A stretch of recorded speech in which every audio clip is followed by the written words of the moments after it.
Hello, beautiful people. Today is 2nd of June. My name is Sahil, and welcome to Newspaper Analysis. Friends, he is Aristotle, the great philosopher and the pupil of Plato. He says, dignity does not consist in possessing honors, but in deserving them. Now, many a times, rulers and governments resort to authority and power by the virtue of submission and by tyranny. However, such thing is not a dignity for a state because the honor has not been bestowed by the citizens themselves, but it has been snatched by the crude use of power. Guys, this particular quote can be used into your essay papers dealing with the international relations, statecraft, and authority. Friends, I have made few changes. First of all, I will be giving you an overview of entire paper so that you can connect with the news items when they will be discussed. Secondly, I have integrated the prelims question into the last, and the questions will be based on to the coverage of the previous day so that it can give you a scope for the revisions also. And thirdly, I will also be giving you the mains questions, and if you want you can write the answer into the comment box. I will try to give you the feedback on your questions, and on to the next day I will post the actual framework of the answer also. Friends, please tell me into the comments, do you like the changes or not? Now let's start with the today's newspaper discussion. First of all, we'll see what are the different type of problem for the migrant returning back. Then Moody's have downgraded India's ratings. So what could be the reasons and the way forward? Then the MSP has been increased. So we'll see that how it is announced and what is the mechanics behind this thing. Secondly, the option of virtual parliament is being suggested. So we'll see that what alternative strategies could be there in this particular regard. After that, Delhi High Court had said that jail are not for the detention or giving message to the society. So we'll see how for the exams we can use this particular thing. Now the Delhi universities have finally decided to go forward with the open book examination. So here we'll find a ready-made answers that we can use what universities can do for the alternative examination. Then we are into the editorial page, and the first editorial that we'll discuss is about the lockdown and its impact on economic growth. Now, here the domicile rules have been given. Earlier, we had discussed and not directly important, so we'll not be seeing it. Then, how the workforce in India could be tapped and how the problems are being faced by that particular section, we'll be seeing here. Then, what are the different strategies of India and China into the Africa? And here into the editorial, we'll see that how we should be prepared for the earthquake if it strikes India. Then coming to the news sections, the Australia has said that they will not be interfering with the India China LAC dispute. So we'll see into the light of upcoming meet between the India and Australian Prime Minister. Then guys, ICMR had finally said that hydroxychloroquine is having certain implications onto the health. Then the new scheme has been launched, that is the Pradhan Mantri Street Vendors Atma Samman Nidhi. Then INS Jalashwa. So we will look briefly about the Setu Samudram project. The COVID-19 has impacted the Bru people, so we'll see what is their history and why they are important for our exam. Now here you can see that the Google had rejected the Australia's payout ruling. So we will see that what is Google's revenue controversy in this particular light. So guys, these are all the issues, and now let's them analyze in detail from the page number 1. Now, as migrants are returning back to their villages and their homes, they lack basic facilities there, due to which their miseries are even not ending when they have returned back. Now, what could be the problems on this particular end? First of all, there are the problems of the physical infrastructure. For example, there are no proper quarantine facilities.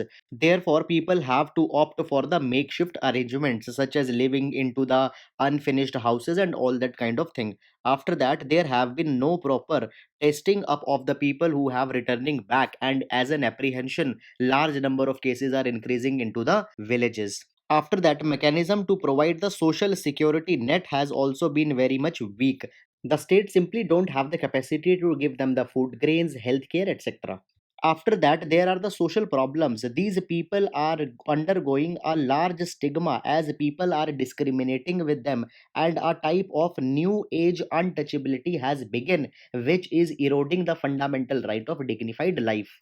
Then there are also psychological problems on the part of returning laborers, as they had faced so much of a trauma into the journey and even at when they are back at home. So this particular thing can erode the mental balance as well as emotional balance of a person and can make him handicapped to live a life after this particular crisis.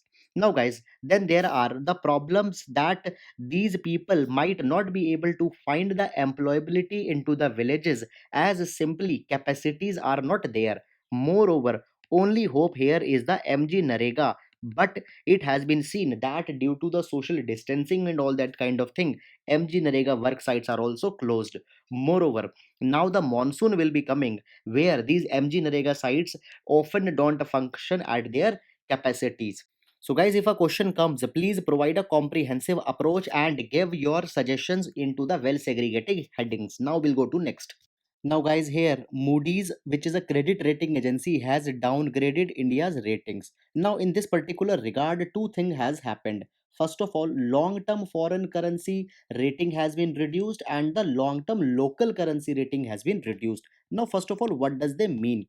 Now, guys, foreign currency rating means that how capable a government or an institution is to pay back their foreign obligations. Suppose we have taken money from any foreign institution, what is our capability to meet that obligation? And local currency rating means that how much capable we are able to meet our local obligations. So these ratings have been degraded to BAA3. Earlier it was BAA2.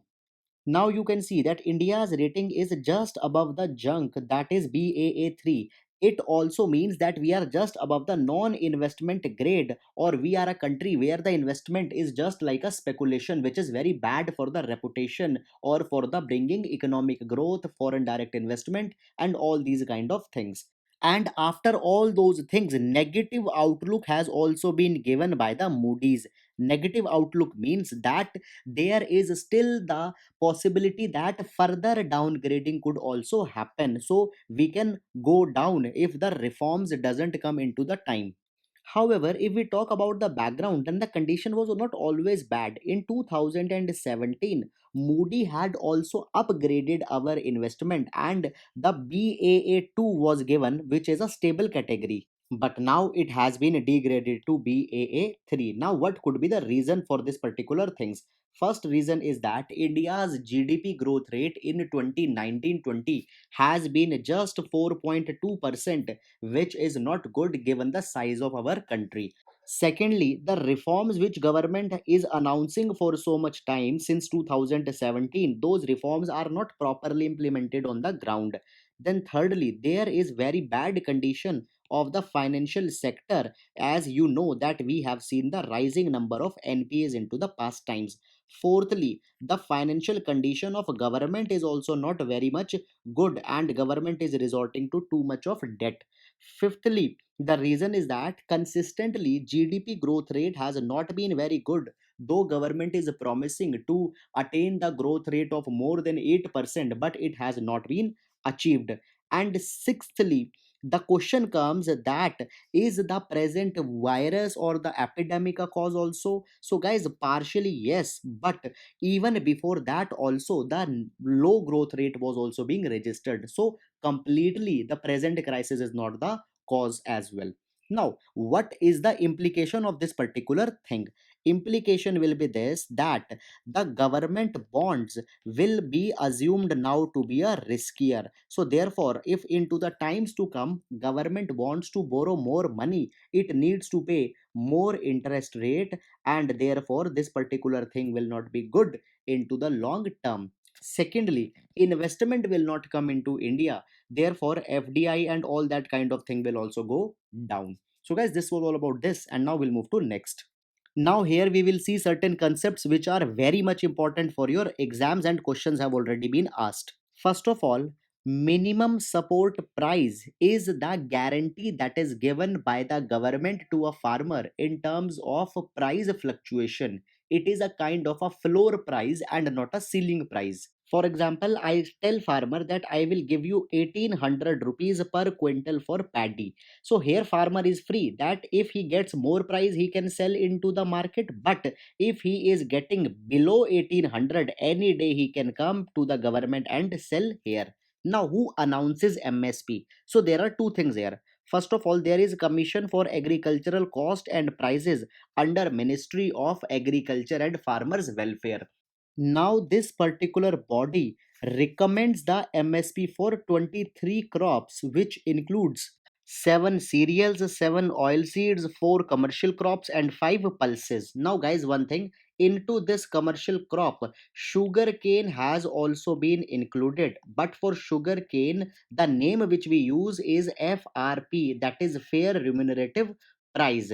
So, somewhere you can also find that 22 because 22 MSP and 1 FRP which is given for the sugarcane. So please don't get confused. However, this data I had taken from the site of Ministry of Agriculture and Farmers Welfare.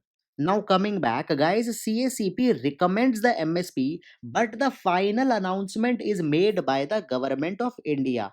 And here it is not like Modi ji will direct come and will announce. There is Cabinet Committee of Economic Affairs which actually announces the MSP. So here two agencies are there. One is CACP which recommends and other is CCEA that actually announces. Moreover, apart from all these things, there is also MSP for the minor forest produce. Now, friends, tribals depend on the minor forest produce to earn their livelihood. For that, also MSP is given, and this MSP is announced by the Ministry of Tribal Affairs and not by the CSCP. So, please keep in your mind.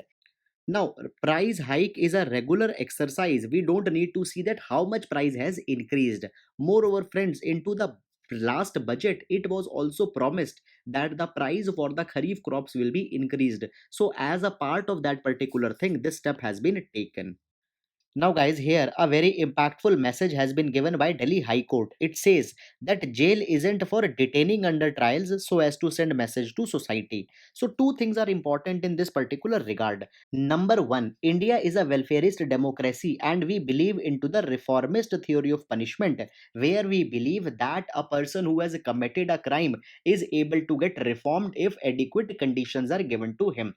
Now, guys, sending a message to society means the deterrent theory of punishment, which could be understood by this particular statement. It says, you are not being punished because sheep has been stolen. Rather, you are being punished so that no sheep is stolen into the future. And here, sometimes the people who have committed a crime, disproportionate punishments can be given in order to deter the society at large to commit the crime. But often such things lead to the denial of justice at large. And the second problem here is that in India, if we see the occupancy rate of the jail, then it is more than 120%, and for some jails, it is even 160 to 200%.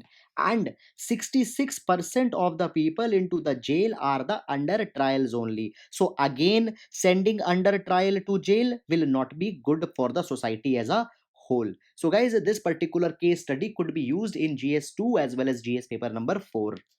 Now, friends, as the norms of social distancing are to be abided, the question on the parliamentary proceedings is coming as how they are possible. So, in this particular thing, various alternate strategies are being suggested.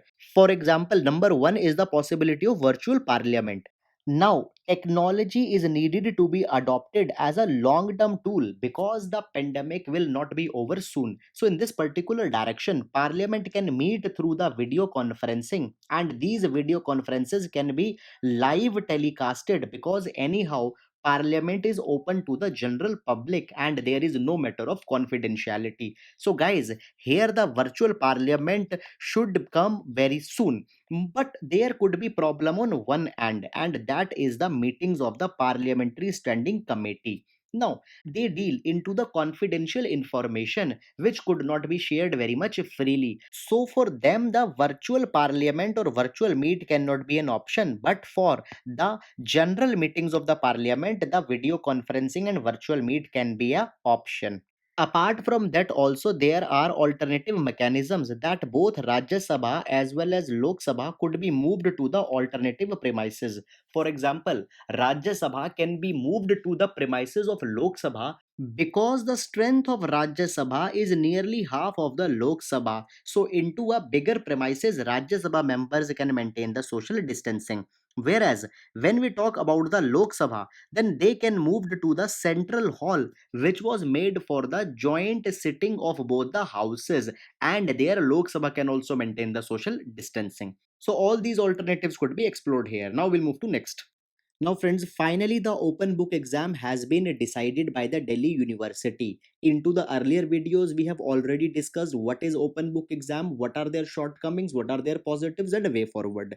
Now, here certain precautions have been taken in order to avoid the problems of the student. So, guys, all these points could be written in your answer if a question on the shortcomings of the online exam comes and you are asked to provide the solutions. So, first of all, it has been sent that the question could be sent onto the WhatsApp also to the students if they face the problem of internet connectivity. Secondly, it can be said that if the online portal faces the problem, then the answer papers could also be emailed to the university. Then extra time is being given for the uploading of the test notebooks. Then guys, there is also provision for conducting the mock test to make the student aware with respect to the technical complications into the system.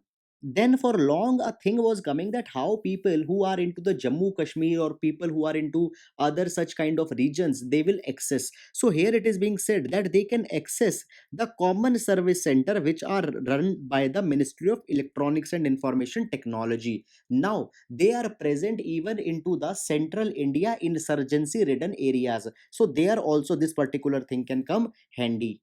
And finally, the window has still been kept open for the students who even after all these problems cannot give the online open book exam. So guys, all these things please note it down as your points if a question on this line comes. Now, guys, we are into the editorial section, and this particular editorial talks about the economic decline that is going on into economy. Now, before going into the article, I will discuss one particular concept, that is concept of gross value added. Now, guys, United Nations System of National Accounting recommended that India should measure its growth onto the GVA.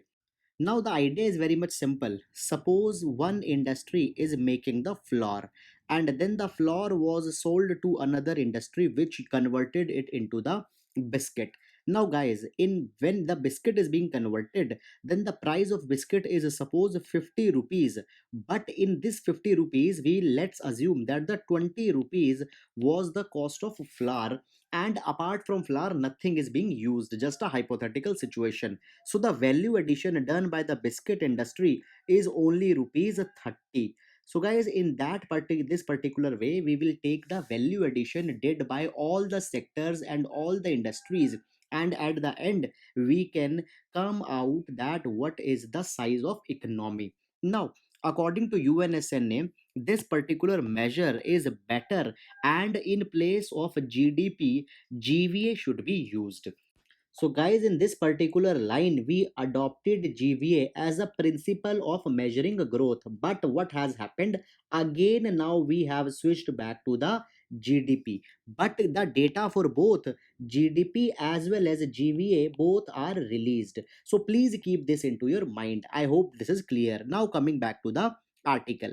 Now, guys, the article says that the recently data has been released and the growth estimates for the fourth quarter is 3.1%, and for the entire 2019-20 it is just 4.2%, and this is the least in last 11 years. So it shows that the health of economy is really very bad. Now guys, government is laying off the charge by saying this thing that the actual data has not come because the lockdown was imposed. So they say that when the proper data will come, then there could be certain improvement into these digits. But guys, This might not be true because if we see the GVA of two important sectors, that is manufacturing as well as construction, and along with them if we see the GVA of the services also, then it could be found that they are repeatedly going down, and even the decline was there before the pandemic came to the country. And along with it, if we see the growth of a core sector, then it can also be found that it has shrunk by 38%, which is huge. Now guys, we have earlier discussed that the core sector is a part of IIP, that is index of industrial production. Now IIP shows the growth of industrial sector and manufacturing sector in India, and core sector being the major part of IIP. If we only see the condition of core sector, we can tell that how the entire country is doing, and if this sector is bad, then it means that there are certain crises at large. Now, guys, moving forward, in India, the problem is because of the weak demand. And in demand, there are two important components. First is the private consumption demand, which constitutes nearly 55 to 60% of the entire demand. And second, demand is made by the investment sector. Now, guys, both the sectors are very weak and are not making any demand. Private sector because the employment have been lost and people are losing their savings. Investment sector is also not demanding because the growth rates are also not there. In all this background, government is coming out with reform packages. For example, it introduced the Atmanirbharta Abhiyan, but the majority of part is providing the loan, rather actual actions in putting the money into the hand of people have not been taken. So certain remedies are needed into this particular regard.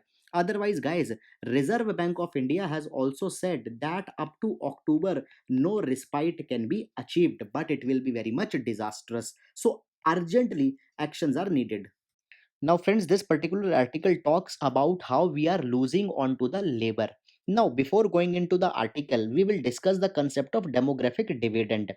Now, according to the United Nations Population Fund, any country which has considerable young population, it will tend to have a benefit because those people will be able to contribute into the workforce and therefore economic growth will come. So this is the concept of demographic dividend. So the prerequisite is that a country should have young population, and in this context of India, if today we see, then the 62.5% population of India is into the bracket of 15 to 59 years.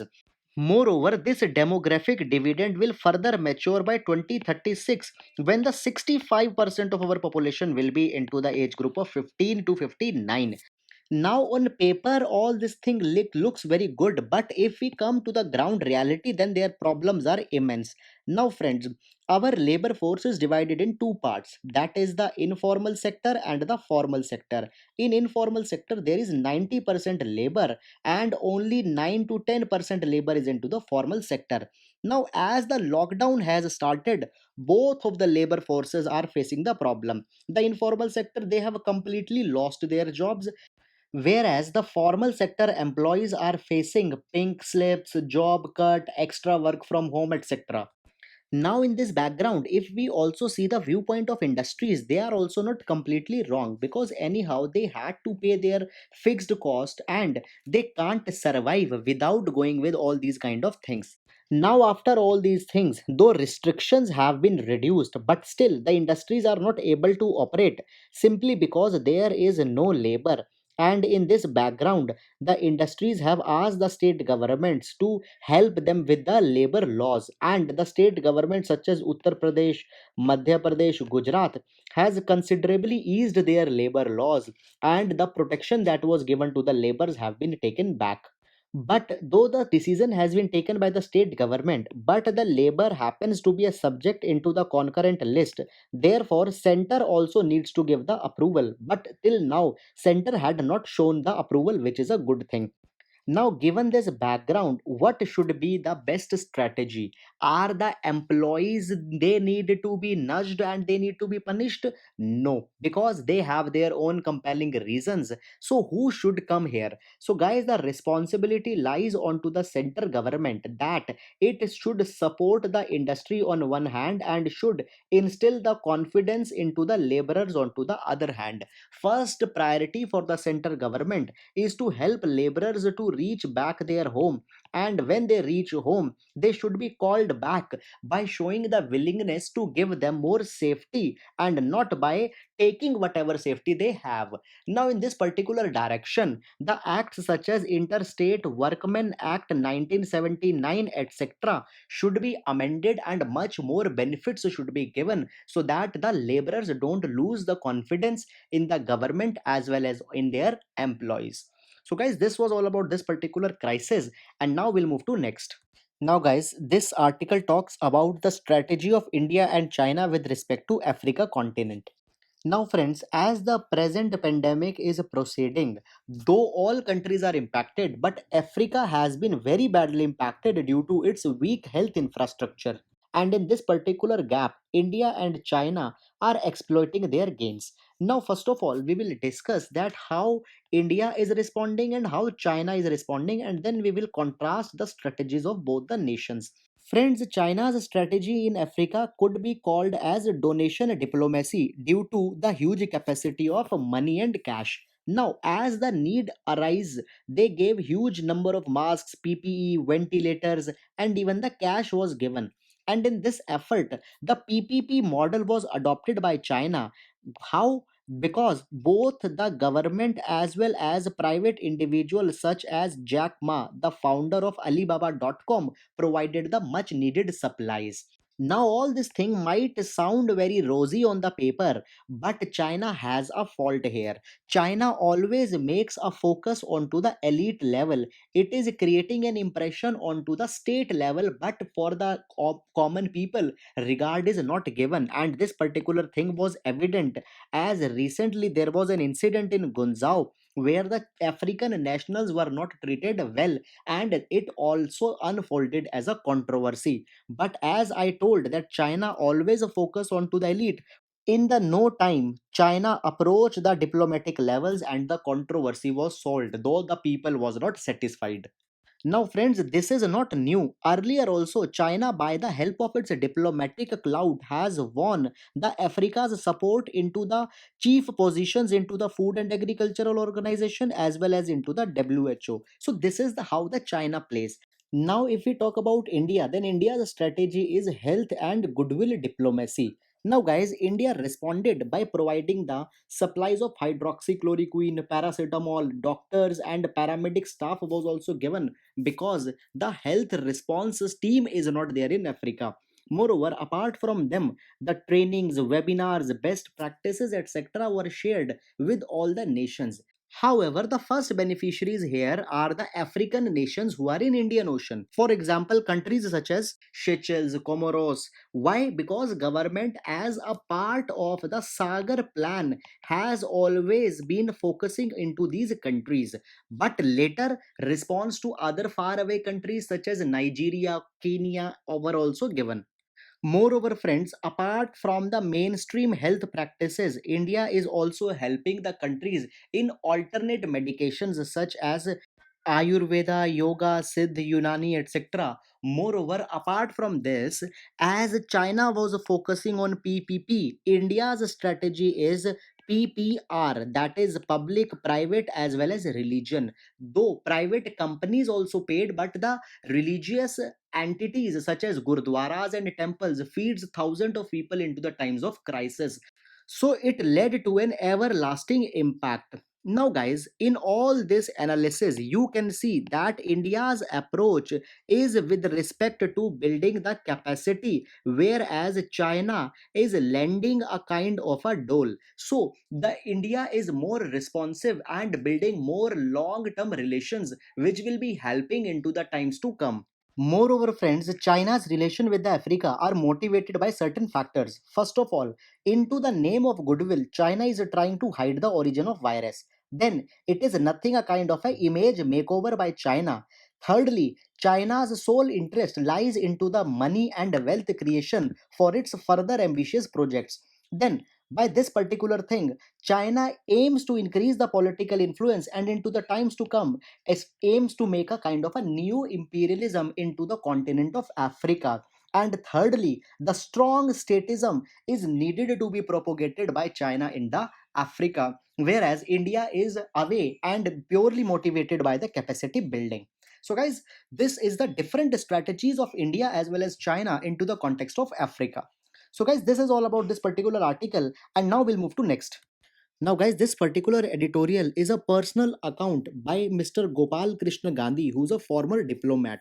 However, he is recounting his own life experiences, but there is only one small idea which is here, which is relevant for our exam. Now, guys, he recollects various episodes from his life which centers around the topic of earthquake. Now, why this particular thing becomes important? Now, friends, into the recent times, multiple earthquakes have been felt into the Delhi, though they have not been matter of concern because they were the minor tremors. Now it has been said that into the between of pandemic we had faced a cyclone and various other vagaries of nature are there, but nobody is paying attention to the possibility of an earthquake which could also be a scene. Now IMD is proactively working on monsoons, but we often forget a point that we are lying into the vicinity of Himalayas, which is a younger mountain system. Now, friends, Himalaya was formed when the Indian plate collided with the Eurasian plate. And as this is a colliding boundary, still the Indian plate is moving towards the Eurasian plate. And because of this particular thing, the immense pressure is released and the impact is filled into the mainland India as an earthquake. Now, guys, so many tremors are coming, and if we see the example of Iceland, then the Iceland, by analyzing the pattern of the tremors, they have perfected how to predict when the earthquake might probably be striking. But India, irrespective of having the infrastructure to predict the earthquake, is not doing considerably anything into this particular direction. So, guys, it is right now a high time that onto the earthquake prediction, by seeing the pattern of the tremors, could be taken. Moreover, in this direction, the short term, then the medium term, and the long term strategies are needed to be made. Now, into the short term, the vulnerable buildings should be identified and they should be vacated. Into the medium term, a sustainable building code should be issued and resilient building should be made so that they can sustain the impact of higher intensity earthquake. Then into the long term, we need to take steps to decongest the cities, particularly the capital city of Delhi. Now, guys, the example of South Africa is given where the administrative, judicial, and legislative capitals are different. So, why in India we don't have three different capitals for three different wings? So, there is a high idea that into the long term, decongestion of Delhi should also be worked upon. So, guys, these are all the preventable strategies in the event of an earthquake. So, friends, please keep these dimensions with respect to your disaster management paper 3. Now, guys, here's a small news where ICMR has now said that hydroxychloroquine is actually a preventive drug. Now, into the recent times, often hydroxychloroquine has been called as a prophylactic, something which prevents something. And due to it, hydroxychloroquine has also been called as miracle drug by the USA. Now, guys, originally hydroxychloroquine was meant to treat the malaria, but now it is being repurposed for the COVID 19. Now, if we talk more about the hydroxychloroquine, then it is also the part of the Solidarity Project of WHO, where the existing drugs will be seen whether they are effective with the COVID 19 or not. So, here there are four existing drugs which are being repurposed for COVID 19. The first is remdesivir, which is the drug for Ebola. The second is the hydroxychloroquine. Then the third is ritonavir and lopinavir. And after that, the fourth drug is the interferon beta. Now, guys, just a few days back, WHO has said that you should not use the hydroxychloroquine onto the patients, but ICMR said that we will still use it onto the healthcare professionals and onto the frontline workers. And now the ICMR said that by the preliminary examination, the combination of hydroxychloroquine plus the PPE suits had shown the considerable results. But guys, there is still a problem that if PPE are also being used, how you will say that actually it was hydroxychloroquine who was responsible for the improvement? So guys, this thing will further needed to be reviewed, but still now this is the only development in this particular respect. Now, friends, in coming week, a meet is expected between the Prime Minister of India and the Prime Minister of Australia. Now, into the coming meet, Australia has made this thing very clear that they will not be interfering onto the border dispute that is brewing between the China and India, and that is a matter which needs to be resolved bilaterally between both the countries. Now, this particular development comes into the backdrop as the USA President Donald Trump had offered to mediate between India and China LAC dispute. But Australia believes that this is a matter which should be dealt bilaterally only. Now, guys, if we discuss the meet, then the meet will happen onto the virtual platform as the crisis of pandemic is looming right now. Now, guys, the meet will be held to sign the mutual logistic supply agreement, which is a defense related agreement. Now, guys, by the virtue of this agreement, both India as well as Australia will be able to use each other's infrastructure to enhance their military capabilities. Now, guys, this particular agreement was earlier to be signed into the January, but due to the fires in Australia, it was postponed to the June, and right now the meet is happening. Moreover, guys, if we talk about these type of military agreements, then on the same lines, India had also signed the agreement with the USA in 2016, and now in 2020 it is being signed with the Australia. Moreover, into the times to come, the logistic supply agreement India will also sign with the Russia, Japan, and UK. Now, guys, one more thing. India and Australia also participates in a military exercise which is called as OS Index. Now, after the signing of this particular agreement, there will be even enhanced cooperation into this particular naval exercise also. So, guys, this is all. Now we'll move to next. Now, guys, here we can see that the phase number 2 of Operation Samudra Setu has been started. Now, Samudra Setu is a rescue mission to bring back stranded Indian citizens from two countries. In phase number 1, citizens were to be brought back from the Maldives. However, in the phase number 2, they are to be brought back from the Sri Lanka, and now the phase number 2 has begun. Now, under this particular thing, there are two Indian naval ships Jalashwa and Indian naval ship Magar were designated for this particular task, and the plan is going on. So, guys, this is a very good outreach program for the Indian diaspora. So, just as a rescue mission, please remember the name of Operation Samudra Setu. Now, guys, here's a news where the Bru tribe has been mentioned as due to the COVID-19 they are suffering. Now, guys, this particularly is a very important tribe for our exam. So, let's look into the background. First of all, Bru people, they are also called as a Riang community. And originally, they used to live into the region of Assam, Tripura, as well as Mizoram. But, guys, what happened? Into the mean course of time, these people were considerably settled into the Mizoram. But since 1995 onwards, there were the clashes between the Mizos of the native land as well as between the Bru people. And the Mizos wanted that the Brus should be eliminated from the state. And in this particular thing, the Young Mizo Association laid a particular attempt onto the Brus. And guys, since then, 1995 onwards, the Brus are living into the shelter camps into the Tripura, and various attempts have been made as how the Brus can be again relocated back to their home in Mizoram. Now, guys, more than 9 times attempts have been made, but they have been failed.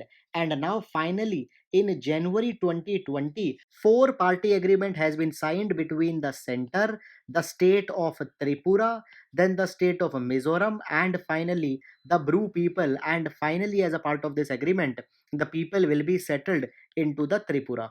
Now, friends, in meanwhile, the Bru people have also asked for the autonomous district council into the state of Mizoram, because if you remember, then under the sixth schedule, the autonomous district councils can be made. So they had asked for that also. Now, the status of Brus, they are the tribals, and they have also been given the status of particularly vulnerable tribal groups.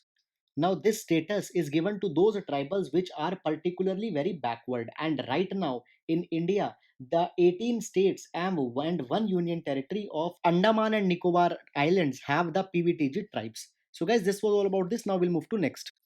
Now, here we will discuss an article which relates to Google ad revenue sharing controversy. Now, guys, what has happened? Into the recent years, the big giants such as Google as well as Facebook, they are earning a huge revenue at the cost of the news agencies. Now, guys, what happens? The news websites or agencies, they earn their revenue primarily from the advertisements. But into the present times, the Google as well as Facebook, they show the news into their snippets or into the snapshots. Due to this particular thing, the users, they prefer to read the news onto the Google or the Facebook, and they don't visit the news agencies. Now, as the crowd is onto the Google and Facebook, the advertisers also tend to give the advertising revenue to the Google as well as Facebook for targeting their audience. And in all this process, the news agencies, they are losing their revenue. So a case for this particular thing was filed in Australia, and it was mandated that the Google and Facebook both need to share their revenue with the news agencies. Now, guys, in this particular respect, the data which has been estimated, the revenue which is assumed to be earned by the Google has been over speculated, and Google had said that we will not be paying the revenue because we ourselves have not earned so much money from this particular mechanism. So, guys, in this particular respect, the Google has now rejected to pay the ad revenue. So this is the entire controversy in this particular regard. Now, see, international negotiations and these kind of things has been asked into the exam. For example, last year the Google tax question was asked, so please keep these into your mind. Now, guys, here we will take the questions. You please pause and try to think over the answer, and please post your answers into the comment. The first question is that scorpion fish, which has recently been found in India, has been found in which particular region? Guys, this is a very toxic fish and very important because for the first time it has been found after a very long time. Now, the question number two is with respect to the Disaster Management Act. Now, you need to tell which of them is the correct statement. Guys, very important question because NDMA has been mentioned so many number of times. Now, the question number three is the differentiation between the antibody and antigen. Now, due to the recent virus, these questions could be important. Please try to answer both of them.